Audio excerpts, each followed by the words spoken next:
빌립보서 네 번째 시간입니다. 오늘은 빌립보서 2장 12절부터 18절까지 말씀을 가지고 두렵고 떨림으로 구원을 이루라 라는 제목으로 말씀을 나누겠습니다. 시골교회를 참 충성스럽게 섬기던 권사님이 100세 생일을 맞았습니다. 그래서 100세 생일잔치에 초대를 받았어요.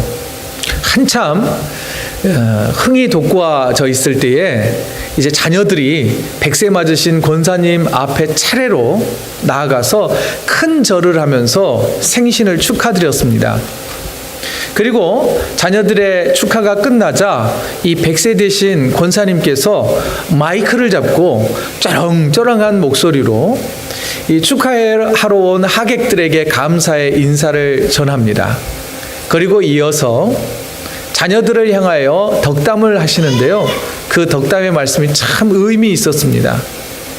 권사님 하신 말씀이 나 없을 때에도 너희들 믿음 생활 잘했으면 좋겠다.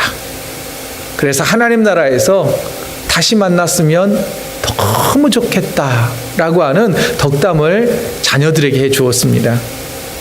그리고 몇 해가 지나 그 권사님은 하나님의 부르심을 받으셨고요. 그리고 그 자녀분들 가운데 제가 섬기는 교회에서 함께 믿음 생활을 하던 분들이 계셨는데 며느님이 계셨습니다. 며느님이 권사님이었는데 며느님은 현재 그 교회의 장로님이 되셨고요. 아드님은 교회의 집사님으로 신실하게 믿음 생활을 잘 하고 있습니다.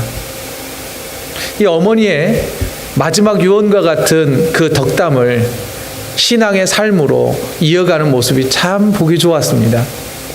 오늘 본문 12절도 보면은요, 사도 바울이 로마 감옥에 갇혀 있습니다. 자신이 이 로마 감옥에서 풀려나서 살게 될지 아니면 로마 감옥에서 죽게 될지 생사를 알지 못하는 가운데 빌립보 교회 성도들에게 편지하기를 다음과 같이 편지를 씁니다. 12절 우리 다 같이 한번 읽어볼까요? 시작. 그러므로 나의 사랑하는 자들아, 너희가 나 있을 때뿐 아니라 더욱 지금 나 없을 때에도 항상 복종하여 두렵고 떨림으로 너희 구원을 이루라. 이 말을 풀어서 설명을 해보자면 이런 겁니다. 주 안에서 사랑하는 빌립보 교회 성도 여러분, 듣자 하니 여러분들이 예전만큼 신앙의 성숙을 위하여 노력하지 않는다는 소식을 들었습니다.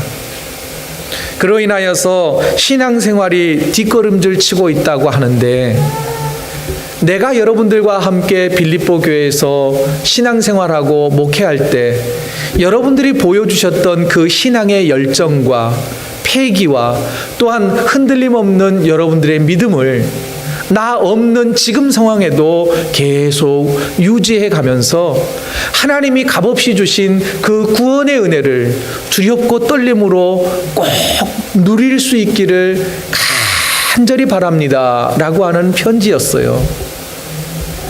여러분, 우리의 믿음은요, 믿음의 시작이 그 누군가의 도움으로 시작할 때가 참 많습니다. 누구 엄마 교회 한번 가자, 예수 믿으면 행복할 거야, 이런 말을 듣고 신앙생활을 할 때가 많습니다. 그리고 교회 공동체에 오면 믿음의 선배들의 도움을 따라서 또 도움으로 인해서 우리의 믿음이 점차 성장하게 되지요.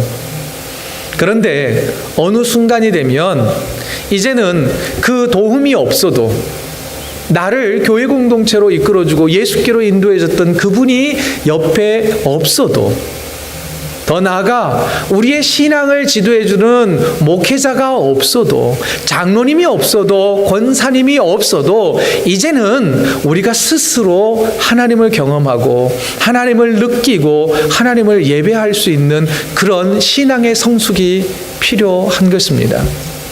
사도 바울은 더욱이 목회자가 없는 빌립보 교회의 성도들에게 나 바라보지 마시고요, 하나님을 바라보십시오. 그러면서 구원의 길을 끝까지 경주하며 걸어가십시오 라고 권면을 해주고 있습니다. 지금 사도 바울은 나 없을 때에 이제는 스스로 하나님을 만날 수 있어야 한다고 말합니다. 여러분, 우리 자녀들에게도 이런 신앙의 성숙이 필요하겠지요. 아니, 저와 여러분의 신앙도 이처럼 누군가가 없어도 하나님을 만날 수 있는 그 단계에 이르기까지 성숙하기 위하여, 성숙한 신앙이 되기 위하여 더 노력하는 저와 여러분 되어지시기를 바랍니다. 자, 그리고 다시 본문 12절을 한번 읽겠습니다. 다시 읽습니다. 시작. 그러므로 나의 사랑하는 자들아, 너희가 나 있을 때뿐 아니라 더욱 지금 나 없을 때에도 항상 복종하여 두렵고 떨림으로 너희 구원을 이루라. 이번에는 강조점이 변화되었죠. 특별히 복종하고 두렵고 떨림으로 너희 구원을 이루라 라고 하는 이 구절을 이렇게 이해가 되어지기도 합니다. 여러분의 구원을 위하여 스스로 노력을 하셔야 합니다. 이렇게 해석하는 분들이 있습니다. 이거는요, 조금은 위험성이 있습니다. 이 12절은요, 굉장히 많은 뜻을 포함하고 구원을 어떻게 이루는지에 대하여 우리에게 제시해주는, 바른 길을 제시해주는 아주 훌륭한 말씀인데요. 자, 바울이 전해주는 그러면 12절이 너희가 구원을 이루라, 구원을 우리가 스스로 이룰 수 있는 건가? 아니면 도대체 두렵고 떨림으로 구원을 이루라는 말이 무슨 말일까? 지금부터 제가 여러분들에게 바울이 전하는, 또한 예수님이 우리에게 주시는 그 구원에 대하여 설명을 드리겠습니다. 집중해서 잘 들으시기를 바랍니다. 자, 그림을 한번 보시죠.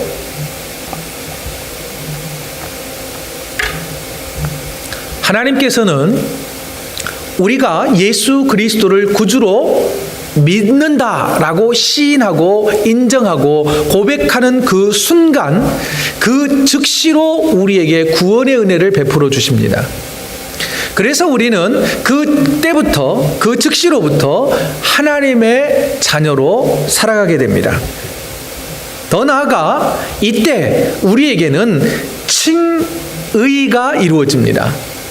칭의라는 것은 뭐냐면 값없이 죄인된 우리를 의롭다고 인정해 주는 것을 칭의라고 말합니다. 영어로는 justification이라고 표현합니다. 이때의 칭의는 우리가 죄 없고 의로운 사람이라고 하는 것은 우리의 어떠한 선한 행동과 과거에 우리가 어떤 업적을 쌓았기 때문에 우리가 의롭다라고 인정하는 게 아니라 우리 죄인된 우리를 위하여 십자가에 달려 죽으신 예수 그리스도의 공로로 말미암아 우리를 의롭다 인정해 주는 것입니다. 구원을 위한, 그렇기 때문에 칭의, 구원받는 데에는 우리의 그 어떤 노력도 필요가 없습니다. 우리에게 단지 요구하시는 것은 예수 그리스도를 구주로 믿는 그 믿음만을 요구하십니다. 자, 그러므로 믿음으로 구원을 얻는 데에는 그 어떤 것도 좌우될 수 없고, 다시 여러분 저를 따라 하십시오. 오직 믿음. 더 크게요. 오직 믿음. 오직 믿음으로 구원에 이르게 됩니다. 자, 그리고 이제 구원을 받아서 칭의되어 하나님의 자녀로 살아가는 백성들은 그 다음 단계로 구원받기 전에, 우리가 예수 믿기 전에 죄악된 어떤 삶의 패턴을 가지고 있었다면 이제는 그리스도인으로서 다른 가치관과 다른 삶의 태도를 가지고 변화된 삶을 살아가게 되는데, 이때의 과정을 뭐라 그러냐면 sanctification, 성화의 단계라고 표현을 합니다. 하지만 구원받기 전에 우리의 죄악된 본성이 우리에게 아직도 남아있어요. 그게 일순간에 다 사라지지 않습니다. 그렇기 때문에 성도들은 평생에 걸쳐서 하나님 나라에 들어가길 때까지 우리는 영적인 싸움을 하게 됩니다. 그런데 이 싸움에서 우리는 이미 승리를 보장된 싸움을 싸우게 되는데, 왜냐하면 사단과 영적 전쟁을 치룰 때에 하나님께서는 우리에게 힘과 능력과 용기를 공급해 주셔서 항상 이기게 하실 것입니다.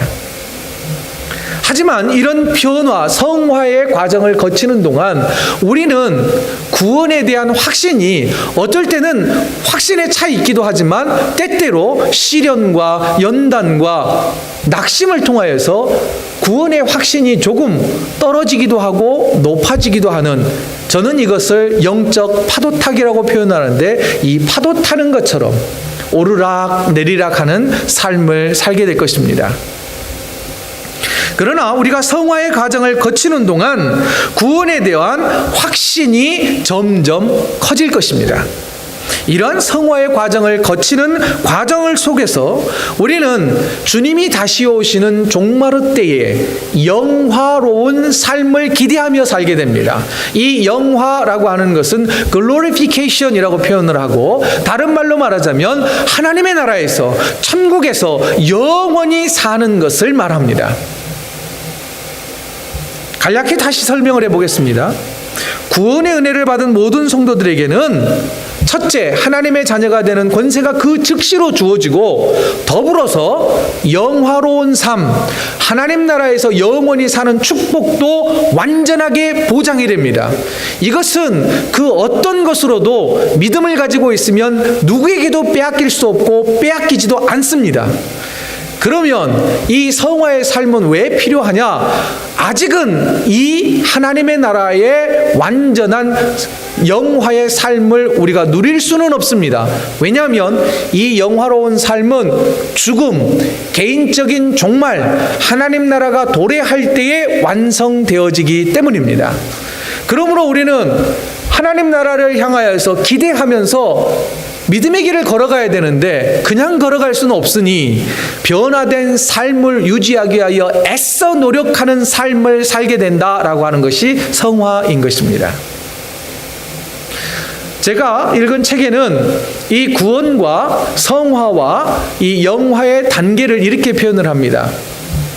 우리 지연자매 이제 사인했으니까 결혼을 한 거죠. 아직 결혼식은 안 했지만 부부가 된 겁니다. 저런 신혼부부에게 이렇게 말할 수가 있겠지요. 뭐라고 표현하냐면, 자, 이제 열심히 결혼 생활을 해보세요. 이게 또 어감의 의미에 따라서 열심히 결혼 생활 해보세요, 별거 아니에요, 힘들어요, 이런 걸 수도 있고, 행복한 겁니다 라고 될 수도 있겠죠. 자, 신혼부부가 결혼식을 통하여 부부가 되었습니다. 그러면 바라던 결혼이라고 하는 목적에 도달했습니까? 안 했습니까? 했지요. 그죠? 이미 결혼을 소유하게 된 겁니다. 그런데 우리가 결혼이라고 하는 것이, 또는 부부 생활이라고 하는 것이 결혼식으로 완성이 됩니까? 그렇지 않지요. 평생 싸우고 또는 화해하고 함께 사랑하고 많은 것들을 경험하고 누리며 나누면서 평생을 부부 관계를 맺어갑니다. 이거를 뭐라 그러나요? 결혼 생활이라고 하는 것이죠. 바로 이런 거와 마찬가지입니다. 구원받음으로 인하여 이미 구원은 약속된 겁니다. 보장된 거예요. 그러나 이 구원은 우리가 앞으로 이뤄가야 할 마지막 종착지이라고 하는 것이죠. 자, 그러므로 사도 바울이 지금 강조하는 12절의 내용은 뭐냐면, 성도 여러분, 구원을 여러분들에게 주어졌으니 하나님 나라에 대한 이 소망도 절대 흔들리지 않습니다. 하나님 나라의 이 소망을 값없이 주신 하나님의 은혜가 감사하고 고맙고 기쁜 것이라면, 여러분의 삶이 성화의 삶을 살기 위하여 몸부림쳐야 되지 않겠습니까? 마땅히 구원받은 자로서의 삶은 변화된 삶을 두렵고 떨림으로 살아내야 하는 것입니다 라고 하는 조언이요 권면이었던 것입니다. 사랑하는 성도 여러분, 그런데 우리가 성화의 삶을 살아가는데, 그리스도인으로서 변화된 삶을 살아가는데 우리의 힘과 능력과 노력으로 될 수 있을까요? 13절을 보시죠. 13절 다 같이 읽습니다. 시작. 너희 안에 행하시는 이는 하나님이시니 자기의 기쁘신 뜻을 위하여 너희에게 소원을 두고 행하게 하시나니. 사도 바울은요, 성화의 삶을 우리 스스로 절대 할 수 없다고 아예 선을 확 그어놓습니다. 성화로운 삶을, 성화의 삶을 사는 것, 변화된 삶을 사는 것은 성령 하나님께서 우리에게 힘을 공급해 줄 때만 가능하다라고 우리에게 조언을 해주고 있습니다. 자, 여러분, 그러므로 우리의 믿음, 우리가 예수 그리스도를 구주로 확실하게 믿기만 하면 구원은 보장된 것입니다. 그러나 구원받은 성도의 삶, 변화된 삶을 위하여 우리가 날마다 성령 하나님을 의지하고 우리가 경건의 삶을 살기 위하여 몸부림치는 저와 여러분이 되어야 할 것입니다.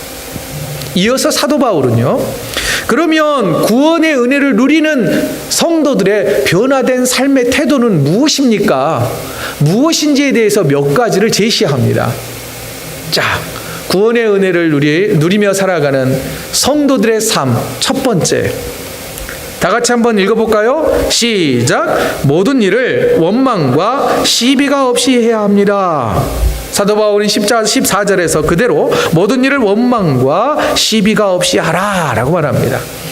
여기에서 원망이라고 하는 단어를 사도 바울은 무엇을 염두에 두고 지금 이 원망이라는 단어를 쓰느냐면 이스라엘 백성들이 광야 40년 생활하는 것, 그때 보여주었던 이스라엘 백성들의 태도를 언급하고 있습니다. 이스라엘 백성들은 40년 동안 광야 생활하면서 무슨 어려운 일만 당하면 하나님을 원망했습니다. 모세를 원망했어요. 여러분, 우리 교회 공동체 안에서도 구원받은 성도들이 모여있는 이 신앙 공동체 안에서도 뭔가 어려움이 있으면 누구 남을 탓하는 경우가 있죠. 누구를 원망하는 경우가 있습니다. 그렇게 신앙생활에서는 안 된다는 거예요. 또 하나, 시비한다라고 하는 이 말은 뭐냐면요, 이렇게 흔히 시비를 건다라는 표현이라기보다는 서로 갈등이 있을 때 이 갈등의 문제를 세상 법정으로 끌고 가는 것, 그것을 시비 이렇게 표현을 합니다. 초대교회 고린도 교회가 그랬어요. 성도들 간에 갈등이 생깁니다. 이 갈등의 문제를 스스로 해결하지 못하고 일반 법정으로 가져가서 일을 더 확대시키는 경우가 초대교회 안에 있었습니다. 고린도 교회를 바라보면서 사도 바울은 빌립보 교회 성도들에게 구원받은 성도들의 모임인 교회 공동체는 원망과 시비가 없도록 해야 합니다 라고 조언을 해주고 있습니다. 여러분, 구원과 원망과 시비의 상관관계가 왜 있을까요? 여러분, 아주 단순하게 한번 생각해 보죠. 교회 안에 원망의 소리와 시비가 가득한 교회 공동체, 누가 그 교회 공동체를 함께 섬기고 싶겠습니까? 더 나아가 원망과 시비가 없어야 하는데 왜 그럴까요? 여러분, 교회 안에 원망과 시비와 다툼이 아주 넘쳐나는 교회, 아이들이 뭘 배울까요? 아이들은 상처밖에 남지 않을 것입니다. 결국은 아이들의 구원을 우리가 가로막을 수 있기 때문이라는 것이죠. 가슴 아픈 현실은요, 주변의 교회들 가운데 이 원망과 시비가 가득한 교회가 한두 개가 아니에요. 그리고 인하여서 교회가 아예 사라져버리는 경우도 있습니다. 소망하기는 구원받은 성도의 삶, 원망과 시비가 없는 교회 공동체를 저와 여러분이 만들어갈 수 있기를 간절히 소망합니다. 두 번째입니다.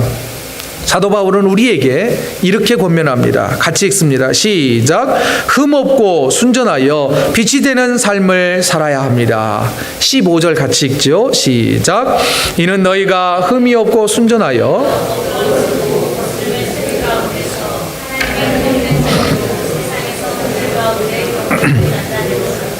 자, 흠이 없다는 말은요, 구원받은 성도들의 모임인 교회 공동체가 나무랄 데 없다, 나무랄 데가 없어야 된다라고 하는 말입니다. 또 하나, 순전하라라는 말은 불순물이 섞이지 않는 걸 말해요. 그 신앙의 양심이 깨끗한 성도들의 삶을 살아야 된다라고 하는 그런 신앙의 좋은 모범을 우리에게 제시해 주고 있습니다. 그렇게 할 때 어그러지고 거스르는 세대 가운데서, 어그러지고 거스르는 세대가 바로 빌립보 지역이었습니다. 빌립보는 제2의 로마시라고 말씀드렸죠. 빌립보에는요, 환락과 성적 남용이 아주 판을 치는 세상의 논리가 지배하는 도시가 바로 빌립보였습니다. 오늘날도 빌립보뿐이겠습니까? 우리가 사는 이 사회도 온통 부조리와 아주 타락이 넘치는 이 세상에서 어그러지고 거스르는 세상 속에서 우리가 흠없는 하나님의 자녀로 세상에서 빛이 되기 위하여서 우리가 최선의 노력을 기울여야 한다는 것입니다. 특별히 세상에서 빛이 되라, 그들 가운데서 빛의 사명을 감당해라 라고 하는 이 사도 바울의 권면을 저는 예수님의 가르침에서도 찾아볼 수가 있었습니다. 마태복음 5장 14절이에요. 여러분들 가지신 성경 한번 찾죠. 신약성경 6쪽입니다. 신약성경 마태복음 5장 14절부터 16절인데요. 신약성경 6쪽 6페이지예요. 자, 다 같이 한번 읽겠습니다. 찾으셨지요? 같이 읽습니다. 시작. 너희는 세상의 빛이라. 산 위에 있는 동네가 숨기지 못할 것이요, 사람이 등불을 켜서 말 아래 두지 아니하고 등경 위에 두나니 이러므로 집안 모든 사람에게 비치느니라. 이같이 너희 빛이 사람 앞에 비치게 하여 그들로 너희 착한 행실을 보고 하늘에 계신 너희 아버지께 영광을 돌리게 하라. 예수님께서는 성도들을 향하여서 이렇게 말씀하셨습니다. 빛이 되라. 그게 아니에요. 이미 너희는 빛이다 라고 말씀을 해주셨어요. 그러면서 빛의 사명을 충실하게 잘 감당하라 라고 우리에게 명령하셨습니다. 자, 예수님의 이 가르침이요, 세상에서 빛이 되라 라고 하는 게 굉장히 부담스럽게 다가올 때가 있죠. 어떻게 우리가 빛된 사명을 다 살 수 있을까? 여러분, 그림 한번 보실래요? 예수님 당시에 이 등불입니다. 등잔대예요. 등잔. 구약 시대의 등잔과 예수님 시대의 등잔은 조금 다릅니다. 그런데 자, 예수님께서 구원받은 저와 여러분들에게, 또 당시의 초대교회의 성도들에게 세상의 빛으로 살아라 라고 말씀하실 때요, 이 빛이 어떠한 빛이었을까요? 오늘 저를 비추는 저 서치라이트처럼 엄청나게 많은 빛, 엄청나게 밝은 빛을 내는 그런 빛을 말할까요? 사회적으로 큰 이슈를 나타낼 만큼 뭔가 사회 변혁을 이루는 뭔가를 좀 해야 된다라는 그런 부담을 우리에게 안겨주실 건가요? 그렇지 않습니다. 마침 집에서 뭐 좀 비슷한 게 없을까를 찾았더니요, 이게 있더라고요. 이거 차 우려내는 것 같아요. 예수님 시대의 등잔은요, 약 12cm, 10에서 12cm 재봤어요. 제가 또 일부러 딱 10cm예요. 깊이가 3cm 정도라네요. 재봤더니 정확히 3cm예요. 꼭 이만합니다. 이만한 등잔을 사용했단 말이에요. 조금 형편이 괜찮은 집에서는 올리브 기름을 썼고요, 형편이 넉넉하지 않는 집안에서는 동물 기름을 채워서 심지 하나를 올려서 불을 밝혔습니다. 그런데 이 작은 등잔의 이 불빛이 얼마만큼 이렇게 큰 빛을 나타낼 수 있다고 생각하십니까? 저 그림에서 보던 것처럼 등잔 위에 올려놓으면 작은 방 하나 어슴푸레하게 겨우 사람들 이렇게 분간하면서 지나갈 정도의 빛을 밝히는 겁니다. 만일 이거를 사람이 들고 움직인다면 여러분, 발치 앞만을 보여주는 거예요. 발치가 뭘까요? 한두 발자국 앞만을 보여주는 것입니다. 그런 의미로 이 말씀, 세상에 빛이 되라 라고 하는 말씀을 제가 조금 더 묵상해 보니까, 예수님께서 세상에 빛으로 살아라고 하는 게 엄청난 것을 요구한 게 아니었구나. 너의 발 앞을 말씀으로, 또 빛은 또 말씀을 의미하기 때문에 말씀으로 비추어가면서 살아라.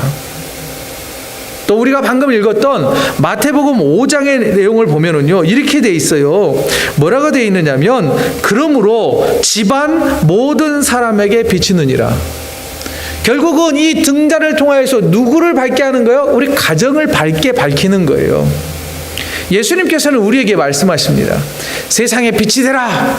이 말씀은 너의 가정에서부터, 너의 발끝에서부터 경건한, 구원받은, 변화된 그리스도인의 삶을 살라. 그리하면 너의 가정이 변화되고 너의 행동이 변화되는 것을 보고 너를 통하여 믿지 않는 자들이 예수 그리스도를 영접하게 될 것이다. 이런 메시지라는 것이죠. 이런 의미에서 볼 때 예수님께서 구원받는 저와 여러분들에게 요구하시는 성화, 곧 변화된 삶은요, 큰 것을 바라지 않고 일상 속에서 아주 소소한 그런 일 가운데서 변화된 삶을 살라라고 요구하시는 것입니다. 여러분, 우리의 삶, 소소한 일상 속에서 하나님에게 구원받은 백성으로서 그 백성답게 살아가기를 결단하는 저와 여러분이 되시기를 간절히 소망합니다. 세 번째입니다. 세 번째, 우리 다 같이 한번 읽지요. 시작. 자랑할 것이 있는 삶을 살아야 합니다. 16절입니다. 생명의 말씀을 밝혀 나의 다름질이 헛되지 아니하고 수고도 헛되지 아니하므로 그리스도의 날에 내가 자랑할 것이 있게 하려 함이라. 사도 바울은 지금 내가 죽어도 하나님 앞에 섰을 때, 심판대에 섰을 때에 나는 그래도 자랑할 것이 있다고 여겨집니다. 왜냐하면 나는 성도 여러분들을 위하여 말씀을 가르쳤고 내 열정을 다 바쳐 온 힘을 다 쏟았기 때문에 하나님이 그래도 저를 칭찬해 주시지 않을까 생각합니다. 성도 여러분들도 하나님 앞에 섰을 때에 내가 믿음의 길을 잘 걸었노라고 자랑할 수 있는 그런 믿음의 길을 걸어가는 저와 여러분이 되기를 바랍니다. 라고 하는 권면입니다. 이거 이제 단순하게 또 한번 받아보죠. 우리 인생의 마무리가 되었을 때, 하나님의 앞에 섰을 때 뭔가 좀 자랑할 거리가 있어야 되죠. 그런데 그 자랑거리가, 하나님 저는 열심히 사업을 키웠습니다. 하나님 저는 재산을 많이 쌓았습니다. 하나님 저는 열심히 공부해서 지위와 높은 학문을 쌓았습니다. 라고 자랑할 수 있겠냐는 거예요. 하나님이 그 자랑을 칭찬하시고 잘했다 말씀하실 수도 있지만 하나님이 원하시는 자랑거리는 뭘까요? 한 영혼을 사랑하고 한 영혼을 구원해내는 그 일에 내가 온 힘과 내 지식과 내 재산과 내 노력을 바쳤습니다라고 하는 그 자랑을 더 기쁘게 여기실 거고 더 칭찬하실 거다라고 하는 게 사도 바울의 권면인 것입니다. 그렇다면 이제 우리도 하나님 앞에 섰을 때 뭔가 좀 자랑거리가 있었으면 참 좋겠습니다. 저는 또 생각합니다. 저희 아버지가 하나님 나라 가시기 전날 밤에 예수 잘 믿으라 그랬는데 과연 내가 우리 아버지 앞에 우리 아버지를 다시 만났을 때 아버지 제가 예수 잘 믿다 왔습니다라고 자랑할 수 있을까? 이 일을 위하여 우리가 생각하고 자랑거리를 좀 만들어내는 저와 여러분 되어지기를 원합니다. 마지막입니다. 그러기 위해서는요, 사도 바울의 열정을 우리가 본받아야 할 것입니다. 17절 다 같이 읽습니다. 시작. 만일 너희 믿음의 재물과 섬김 위에 내가 나를 전제로 드릴지라도 나는 기뻐하고 너희 무리와 함께 기뻐하리니. 사도 바울은 이렇게 말합니다. 빌립보 교회 성도 여러분들이 하나님 앞에서 나와 함께 자랑거리가 있게 할 수만 있다면 내가 이 감옥에서 순교의 피를 뿌려도 저는 기뻐할 것입니다. 더 나아가 내가 설령 감옥에서 나아가지 못하고 순교한다 할지라도 여러분들은 슬퍼하지 마시고 오히려 나의 순교로 인하여 기뻐해 주시기를 부탁드립니다 라고 하는 편지입니다. 여기에서 전제라고 하는 의미는 뭐냐면요, 구약의 제사에서 이제 마지막 제사 드릴 때, 구약의 제사는 이제 동물과 제물을 가져다가 드리는 제사였으니까요, 마지막 제사를 드릴 때에 그 행위 가운데 하나는 뭐냐면 그릇에 포도주를 담습니다. 포도주를 담아서 제물 위에 붓고 또 제단 주변에 이 포도주를 붓는 것을 의미했습니다. 사도 바울은 이 포도주를 자신의 피라고 생각을 한 것입니다. 또 어떤 분들은 백포도주는 어떡하지요? 피로 상징을 한 겁니다. 그러면서 사도 바울이 이런 거예요. 내가 그 마지막 그 전제의 포도주 내 피를 제단에 뿌려서라도 구원의 소망이 여러분들에게 주어진다면 나는 그렇게 하겠습니다 라고 하는 결단의 말이었던 것입니다. 참 사도 바울의 위대한 점이 여기에 있지요. 우리의 신앙의 역사 가운데, 기독교 역사 가운데요, 사도 바울과 같은 이런 열정이 있었던 분이 계세요. 누구냐면 29살에 순교한 제임스 엘리엇이라고 하는 분이 있습니다. 이분은요, 미국의 휘튼 대학교를 다니다가 예수 그리스도를 영접합니다. 그리고 선교의 꿈과 소명을 받게 됩니다. 그리고 1952년도에 에콰도르의 밀림에 있는 원주민들을 선교하기로 마음을 먹습니다. 그래서 이 선교 활동을 함께 동역할 수 있는 친구들을 모아 5명의 친구들이 비행기를 준비해서 그 지역을 돌면서 에콰도르의 밀림을 돌면서 라디오로 또 선물을 하늘에서 떨어지면서 접촉점을 만들어냅니다. 그리고 준비가 되었다 생각했던 1956년 1월 8일 에콰도르의 밀림에 있는 와오다니 부족들과 첫 대면을 하게 됩니다. 그런데 그 첫 대면을 하는 그날 이 원주민 부족들이 쏜 독침에 맞아 5명의 선교사들이, 젊은 선교사들이 모두 다 순교하게 됩니다. 당시 이 일로 인하여서 아주 사회적인 큰 파장을 일으키게 됩니다. 선교를 중단해야 한다. 복음의 능력이 이거밖에 없느냐? 하지만 2년 뒤인 1958년 가을에 제임스 엘리엇 선교사의 부인이었던 엘리자베스가 그 어린 딸을 데리고 남편이 그렇게 품고 주님의 복음을 전하기 원했던 그 에콰도르의 밀림으로 들어갑니다. 들어가서 그 원주민들을 만나서 복음을 전했고 대부분의 원주민들이 복음을 영접하게 됩니다.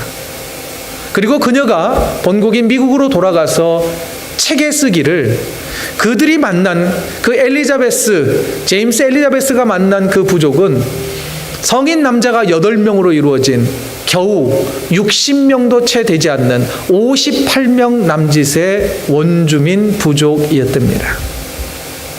제임스 엘리엇 선교사는 많은 사람을 위하여 순교의 피를 흘린 게 아니라 아주 작은 부족, 한 영혼을 살리기 위하여 29살 꽃다운 나이에 순교를 했던 것입니다.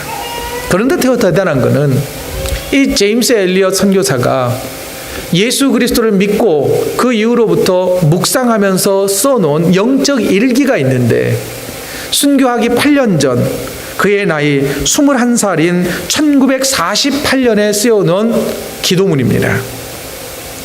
아버지, 제 생명을 취하소서. 주님의 뜻이라면 제 피를 취하소서.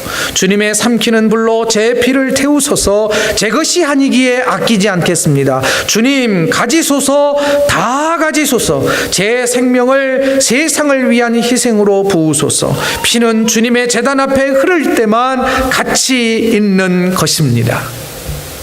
놀랍지 않습니까? 21살의 젊은 청년이 자신의 피를 제단에 쏟겠노라고 사도 바울과 같은 그런 영성을 가지고 한 영혼을 살려내기 위하여 결심하고 결단했고, 하나님께서는 그 어린 생명, 그 청년, 39살의 그 청년을 순교의 제물로 받으셨다는 게 놀랍지 않습니까? 여러분, 구원받은 사람의 태도는 전부 다 이럴 필요는 없습니다. 그러나 이런 열정이 반드시 필요할 줄로 믿습니다. 내가 한 영혼을 살려내기 위하여 두렵고 떨림으로 나에게 값없이 허락하신 구원의 은혜를 완성해 가기 위하여 나의 변화된 삶을 살기 위하여 몸부림치는 저와 여러분들을 통하여 우리의 삶의 모습을 보고 한 영혼이 변화될 것이며, 우리의 변화된 삶을 통하여서 그리스도가 영광받게 될 줄로 믿습니다. 사랑하는 성도 여러분, 한 주간 삶을 살면서 값없이 베풀어 주신 그 은혜를 충분히 누리십시오. 더 나아가 구원받은 자로서의 변화된 삶을 살기 위하여 몸부림치는 저와 여러분의 삶이 되시기를 주의 이름으로 축원드립니다.